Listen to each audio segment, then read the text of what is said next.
Good morning. Online ക്ലാസ്സിലേക്ക് സ്വാഗതം. ശ്രദ്ധിച്ചിരിക്കുക. കഴിഞ്ഞ ക്ലാസ്സിൽ നമ്മൾ പഠിച്ചു, അതായത് ബാലൻസ് ഷീറ്റ് വരെ തയ്യാറാക്കാൻ പഠിച്ചു. ഫൈനൽ അക്കൗണ്ട് പൂർണ്ണമായി. ഇനി എളുപ്പമാർഗമാണ് പറഞ്ഞിരുന്നത്. എളുപ്പമാർഗമൊന്നും ആദ്യം പറഞ്ഞു തന്നില്ല. ഒരു ക്വസ്റ്റ്യൻ നമ്മൾ ചെയ്തു, എങ്ങനെയാണ് ഔട്ട്സ്റ്റാൻഡിങ്, പ്രീപെയ്ഡ് ഒക്കെ എടുത്തെഴുതുന്നത് പറഞ്ഞു തന്നു. എങ്ങനെയാണ് ലൈബിലിറ്റി ആകുന്നത്, എങ്ങനെയാണ് ആ അഡ്ജസ്റ്റ്മെന്റ് ഐറ്റങ്ങൾ അസറ്റ് ആകുന്നതെന്നൊക്കെ പറഞ്ഞു. അതിൻ്റെ എളുപ്പമാർഗം പറഞ്ഞു തരാൻ പോവുകയാണ്. ഓരോ ഐറ്റമായിട്ട് എഴുതി വയ്ക്കണം. പരീക്ഷയ്ക്ക് അഡ്ജസ്റ്റ്മെന്റിൽ ഏതെല്ലാം വാക്കുകൾ വരാൻ സാധ്യതയുണ്ട്. ഒരു ഔട്ട്സ്റ്റാൻഡിങ് എന്ന വാക്ക് മാത്രം പഠിച്ചു വെച്ചുകൊണ്ട് പോയാൽ ആ ഔട്ട്സ്റ്റാൻഡിങ് എന്ന് പറയുന്ന വാക്കില്ല, വാക്കൊന്ന് മാറി വന്നാൽ നിങ്ങൾക്കത് ഔട്ട്സ്റ്റാൻഡിങ് ആണെന്ന് മനസ്സിലാക്കാൻ കഴിയാതെ വരുന്ന ഒരു സാഹചര്യമുണ്ട്. അതുകൊണ്ട് ഇതങ്ങോട്ട് മലയാളത്തിൽ എഴുതിയിരിക്കണം. 4 എണ്ണം. ഒരു expense outstanding, expense prepaid, income outstanding, income received in advance. 4 എണ്ണമാണ് ചോദിക്കുന്നത്. പിന്നെ ക്ലോസ് സ്റ്റോക്കിൽ വേറെ വാക്കുകളൊന്നും മാറി വരില്ല. അല്ലെങ്കിൽ ഡേറ്റ് തന്നിട്ട് അന്നത്തെ സ്റ്റോക്ക് എന്ന് മാത്രമേ വരൂ. ക്ലോസ് സ്റ്റോക്ക് എന്നുള്ള വാക്ക് തന്നില്ലെങ്കിൽ നമ്മൾ ഫൈനൽ അക്കൗണ്ട് തയ്യാറാക്കുന്ന ദിവസത്തെ ആ തീയതി തന്നിട്ട് അന്നത്തെ സ്റ്റോക്ക് എന്ന് മാത്രം പറയുക. അങ്ങനെ മാത്രമേ വരൂ, വേറൊന്നും വരിക ഇല്ല. ശ്രദ്ധിച്ചിരിക്കുക. ആദ്യം ഔട്ട്സ്റ്റാൻഡിങ് എക്സ്പെൻസസ് എഴുതി വയ്ക്കണം. എന്താണ് ഔട്ട്സ്റ്റാൻഡിങ് എക്സ്പെൻസസ് എന്ന് പറയാൻ പോവുകയാണ്. എന്താണ് outstanding expense? Expense due but not paid എന്നാണ് അതിൻ്റെ അർത്ഥം. എന്ന് പറഞ്ഞാൽ നമ്മൾ ചെലവ് നടത്തേണ്ട, എക്സ്പെൻസ് നടത്തേണ്ട സമയമായി, പക്ഷേ നടത്തിയില്ല. ഈ വർഷം നമുക്ക് കറണ്ട് ചാർജ് അടയ്ക്കണം, ഈ വർഷത്തെ കറണ്ട് ചാർജ് അടച്ചില്ല. ഈ വർഷം കൂലി കൊടുക്കേണ്ടത് കൊടുത്തില്ല, പൂർണ്ണമായും കൊടുത്തില്ല. ഈ വർഷം ഇൻഷുറൻസ് പ്രീമിയം അടയ്ക്കണമായിരുന്നു, ഈ വർഷം അതിൽ കുടിശ്ശികയുണ്ട്, മൊത്തമല്ല കുറച്ച് കുടിശ്ശികയുണ്ട്. ഈ വർഷം പലിശ അടയ്ക്കണമായിരുന്നു, പലിശ അടച്ചില്ല. ഈ വർഷം ഓരോ ഐറ്റങ്ങൾ, ഓരോ എക്സ്പെൻസും ഈ വർഷത്തെ നമ്മൾ കുടിശ്ശികയുണ്ട്. അതാണ് ഔട്ട്സ്റ്റാൻഡിങ് എക്സ്പെൻസ് എന്ന് പറയുന്നത്. Expense due but not paid, expense unpaid, expense payable, ഇങ്ങനെയുള്ള വാക്കുകളാണ് വരുന്നത്. അപ്പോൾ എഴുതി വെച്ചോളണം. എക്സ്പെൻസ് ഔട്ട്സ്റ്റാൻഡിങ് എന്ന് എഴുതുക, ഒരു വരയിടുക. എക്സ്പെൻസ് ഔട്ട്സ്റ്റാൻഡിങ് എന്നിട്ട് അതിൻ്റെ നോട്ട് എഴുതുക.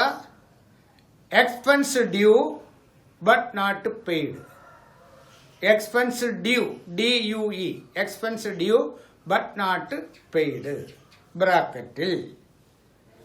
എക്സ്പെൻസ് കുടിശ്ശികയാണ്, എക്സ്പെൻസ് കുടിശ്ശികയാണ്, ചെലവ് കുടിശ്ശികയാണ്.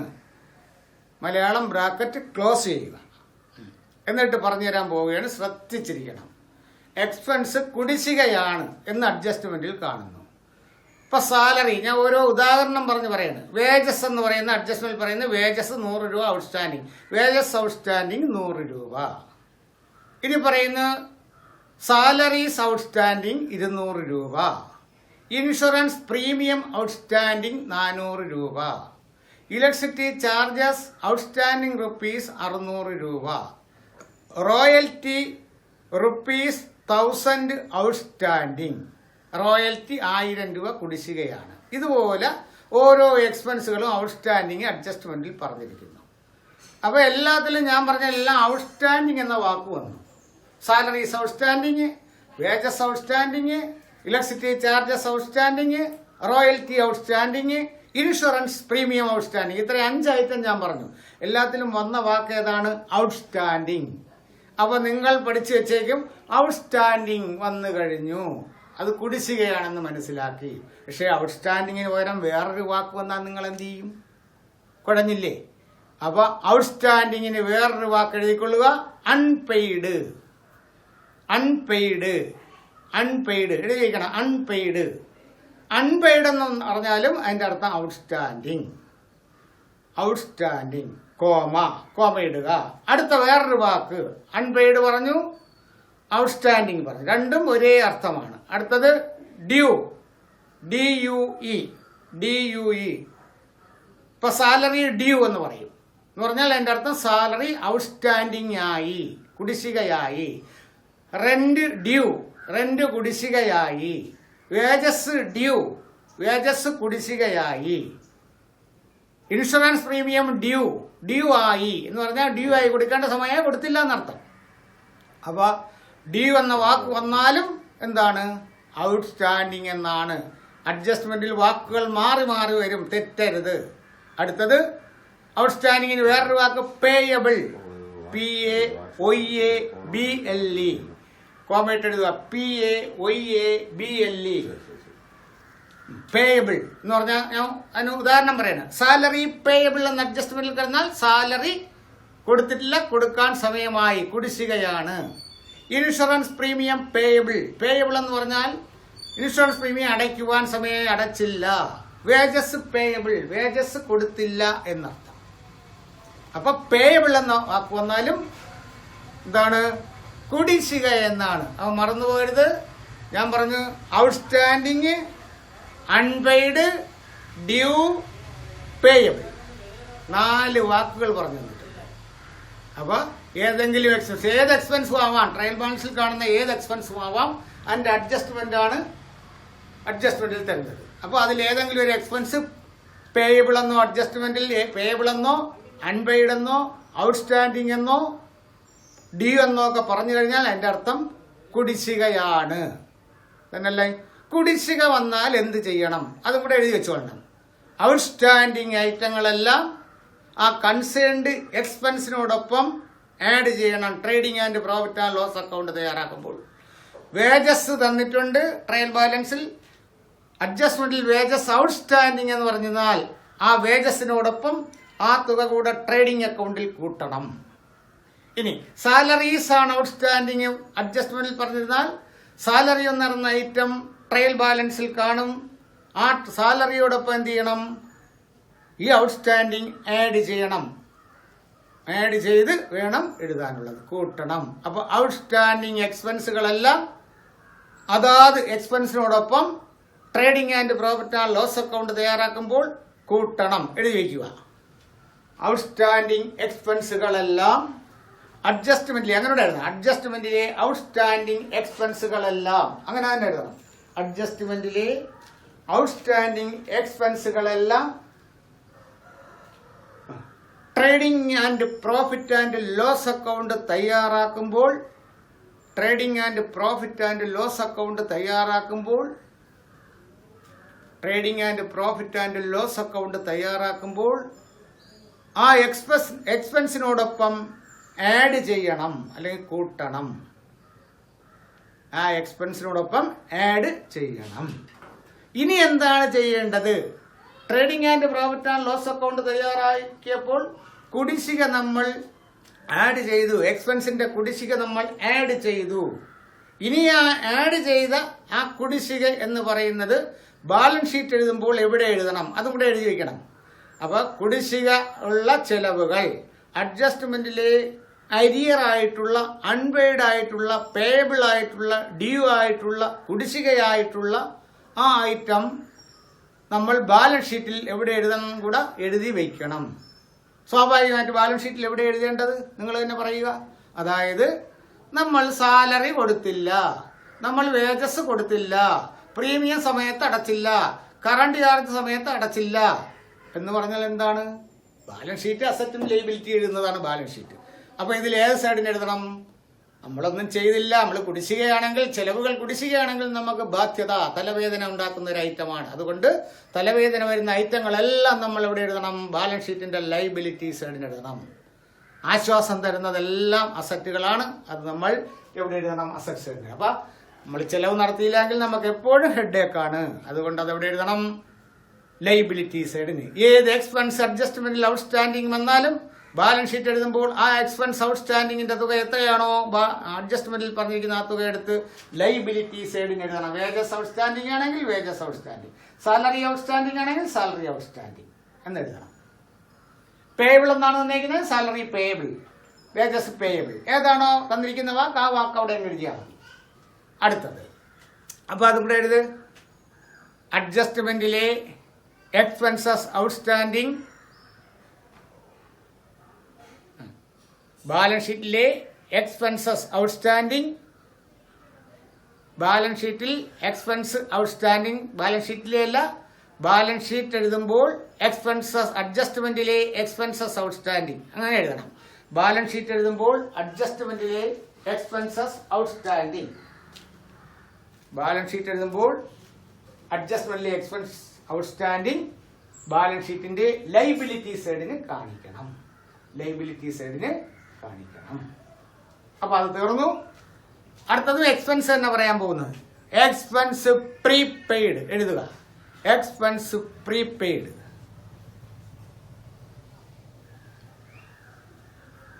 എക്സ്പെൻസ് പ്രീപെയ്ഡ് എന്നെഴുതി വരയിടുക. എന്നിട്ട് ഒരു സെന്റൻസ് നോട്ട് എഴുതി വയ്ക്കുക.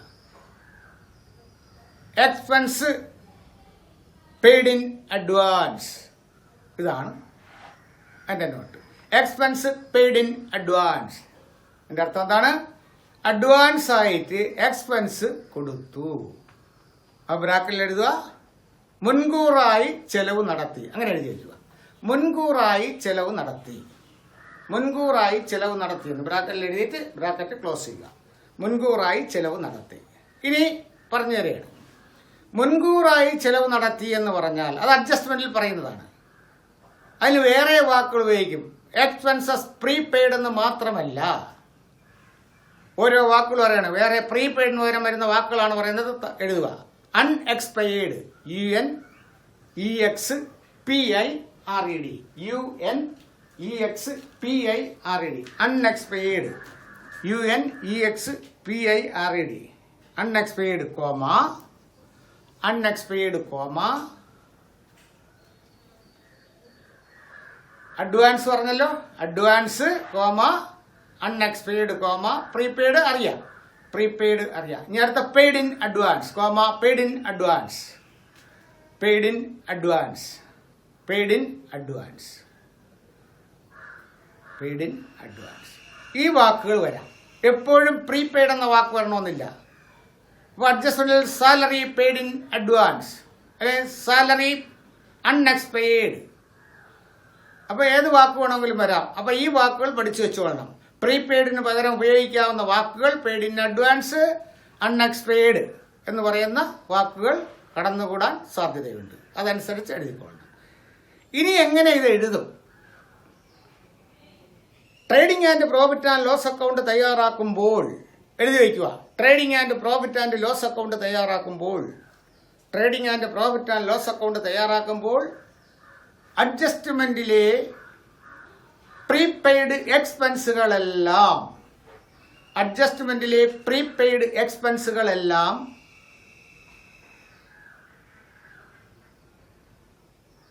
ട്രേഡിംഗ് ആൻഡ് പ്രോഫിറ്റ് ലോസ് അക്കൗണ്ടിലെ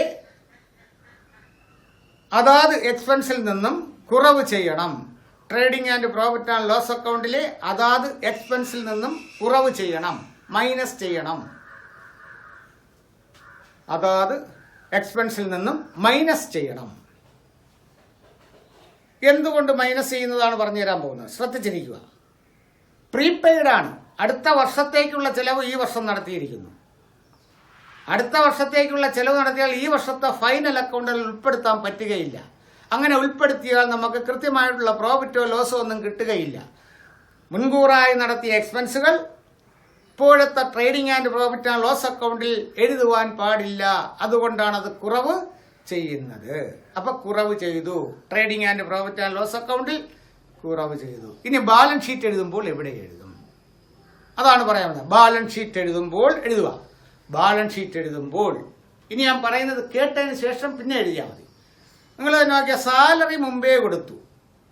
നമ്മൾ മാസം തോറും ശമ്പളം, അത് സാലറി മുമ്പേ കൊടുത്തു. അടുത്ത വർഷത്തെ കുറച്ച് സാലറിയും കൂടെ കൊടുത്തു കഴിഞ്ഞാൽ നമുക്ക് തലവേദനയുള്ള ഐറ്റമാണ്. നമ്മളൊരു ചെലവ് മുമ്പേ നടത്തി.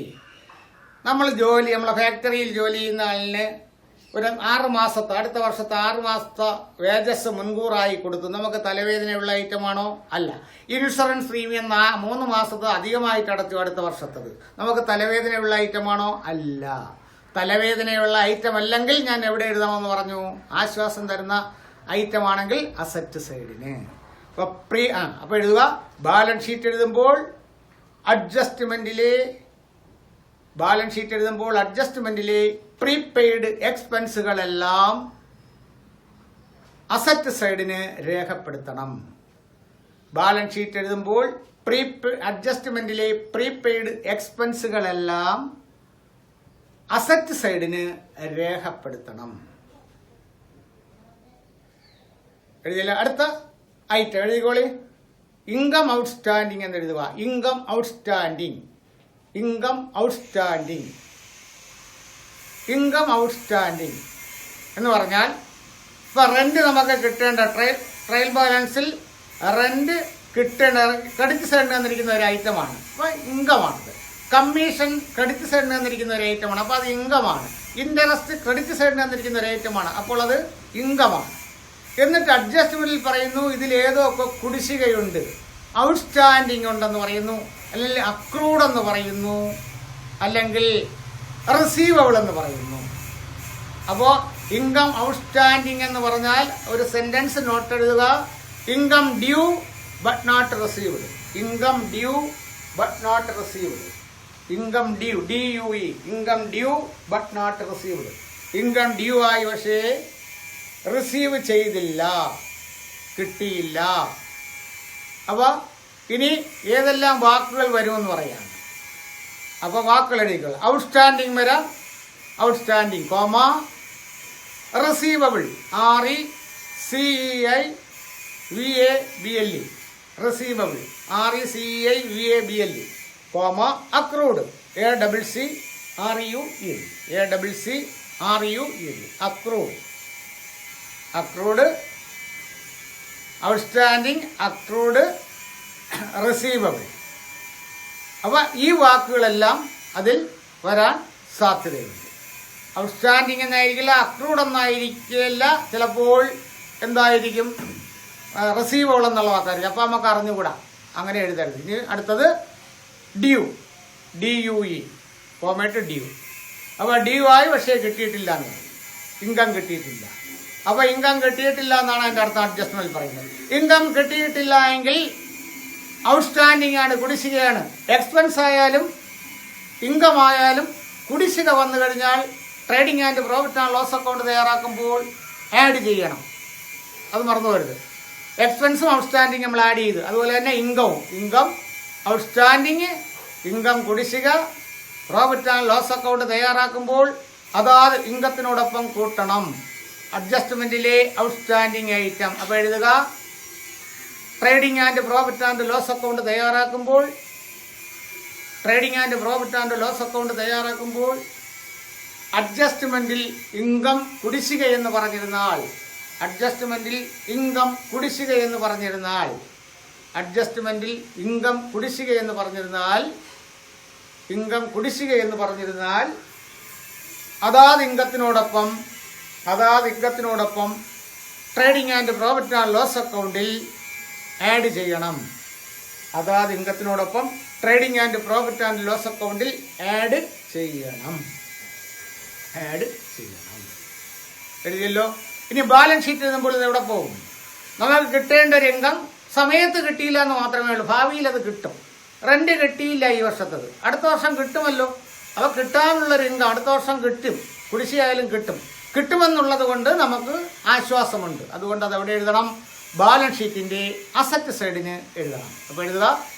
അഡ്ജസ്റ്റ്മെന്റിലെ ഇൻകം കുടിശ്ശികയെല്ലാം ബാലൻസ് ഷീറ്റിന്റെ അസറ്റ് സൈഡിന് രേഖപ്പെടുത്തണം. അഡ്ജസ്റ്റ്മെന്റിലെ ഇൻകം കുടിശ്ശികയെല്ലാം ബാലൻസ് ഷീറ്റിന്റെ അസറ്റ് സൈഡിന് രേഖപ്പെടുത്തണം. അഡ്ജസ്റ്റ്മെന്റിലെ ഇൻകം കുടിശ്ശികയെല്ലാം ബാലൻസ് ഷീറ്റിന്റെ അസറ്റ് സൈഡിന് രേഖപ്പെടുത്തണം. ഇനി ഒന്നും കൂടെ ഉള്ളു. അത് ഏതാണ് പറയുന്നത്? Income received in advance. അടുത്ത ലൈനിൽ എഴുതുക. Income received in advance, income received in advance, income received in advance, income received in advance. ഇതിന്റെ അർത്ഥം എന്താണ്? ഇൻകം മുൻകൂറായി ലഭിച്ചു. ഇൻകം മുൻകൂറായി ലഭിച്ചെന്ന് മാത്രമേ ഇതിന് അർത്ഥമുള്ളൂ. അതിന് വേറെ നോട്ടൊന്നും എഴുതണ്ട. ഇൻകം മുൻകൂറായി ലഭിച്ചു, ഇൻകം മുൻകൂറായി ലഭിച്ചു. അതിന് അഡ്ജസ്റ്റ്മെന്റിൽ പറയുന്നത് ഇപ്പൊ റെന്റ് എന്ന് പറയുന്ന ഇൻകമാണ് ട്രയൽ ബാലൻസ് തന്നിരിക്കുന്നത്. അപ്പൊ rent adjustment rent received in advance. Advance എന്ന വാക്കാണ് വരുന്നത്. Rent received in advance. ഇനി ഇൻട്രസ്റ്റ് ആണ് ട്രയൽ ബാലൻസിന്റെ ക്രെഡിറ്റ് എമൗണ്ട് കൊളത്തി തന്നിട്ട് അഡ്ജസ്റ്റ്മെന്റ് പറയുന്നത് ഇൻട്രസ്റ്റ് റിസീവ്ഡ് ഇൻ അഡ്വാൻസ് എന്ന് പറയും.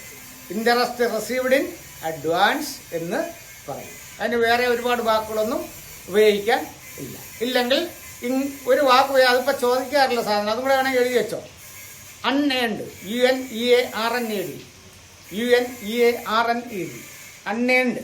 ഇൻട്രസ്റ്റ് അൺഏൺഡ് എന്ന് പറയും. എന്ന് പറഞ്ഞാൽ ഇൻകം മുൻകൂറായി 500 രൂപ ഇൻട്രസ്റ്റ് മുൻകൂറായി നമ്മൾ വാങ്ങി, മുൻകൂറായി കിട്ടി. മുൻകൂറായി വാങ്ങിയാൽ, ഒരു ഇൻകം മുൻകൂറായി വാങ്ങിയാൽ ഈ വർഷത്തെ ഇൻകമായിട്ട് എഴുതാൻ പറ്റാത്തത് കൊണ്ട് എന്ത് ചെയ്യണം നിങ്ങൾക്ക് തന്നെ അറിയാം. ഈ വർഷത്തെ ഇൻകം അല്ലത് മുൻകൂറായി വാങ്ങിയാൽ. ഈ വർഷത്തല്ലാത്തത് കൊണ്ട് ഈ വർഷത്തിൽ നിന്ന് എന്ത് ചെയ്യണം? കുറവ് ചെയ്യണം. അവ trading and profit and loss account തയ്യാറാക്കുമ്പോൾ എഴുതുക. Trading and profit and loss account തയ്യാറാക്കുമ്പോൾ അഡ്ജസ്റ്റ്മെന്റിൽ ഇൻകം മുൻകൂറായി വാങ്ങിയെന്ന് പറഞ്ഞിരുന്നാൽ ആ ഇംഗത്തിൽ നിന്നത് കുറവ് ചെയ്യണം. ഇംഗത്തിൽ നിന്നും അത് കുറവ് ചെയ്യണം.